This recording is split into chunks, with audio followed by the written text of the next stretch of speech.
The Order of the Eternal Vigil has kept perfect records for 400 years. Every prayer, every fast, every visitor who walked through their gates, and quietly in the margins, every visitor who never walked back out. Welcome to the story of the Silent Abbey, where every prayer whispered in the dark serves something far older than God. Picture this: a remote mountain monastery, completely cut off from the nearest town. Thick stone walls, no electricity, no phones. Visitors are rare, and when they do arrive, they rarely stay. The monks call themselves the Order of the Eternal Vigil. They keep unusual hours. They pray through the night and sleep well into the afternoon. They refuse to open the lower chapel to anyone. Now here is where it gets genuinely disturbing. Beneath that chapel, carved into the mountain itself, there are chambers. Old chambers. Older than the monastery above them, and inside one of those chambers, something has been sleeping for a very long time. The monks did not always know the truth. Their order was founded in the 1600s by a wandering abbot who stumbled across those underground passages during a brutal winter storm. He thought he had discovered a sacred place. He thought the whispers he heard were divine. He was wrong about both things.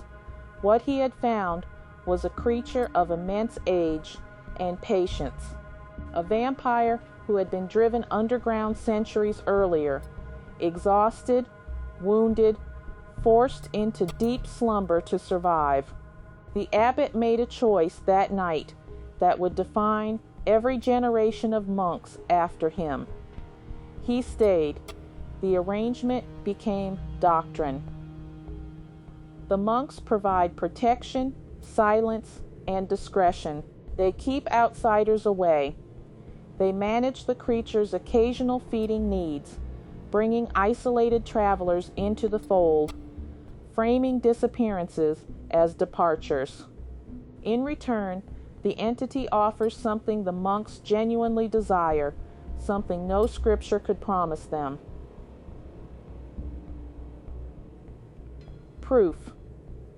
Actual, undeniable proof that something supernatural exists. Their faith is no longer blind. Their belief has teeth. And that is where the psychological horror truly lives. These are not evil men. They are devoted men who made a catastrophic bargain and then convinced themselves it was holy. They have built theology around it. They call their master the sleeper. They believe serving him earns them a form of immortality. Some of the eldest monks have been inside those walls for decades without aging visibly. Whether that is the creature's gift or simply isolation playing tricks on outside observers, nobody can confirm. The newest monk to join the order arrived 3 months ago. He was told it was a contemplative life. He was told the silence would teach him something. He is only now realizing what the silence is actually hiding. He has found the records, the journals going back 400 years. The careful, dutiful handwriting of men who fed their God and called it virtue. And somewhere below him, he can hear breathing that does not belong to any living member of the order. The question is not whether the creature is real. He has already accepted that. The question is whether he will become another page in those journals, or whether he will be the first monk in 4 centuries to walk back down that mountain and tell someone what truly lives inside the Silent Abbey.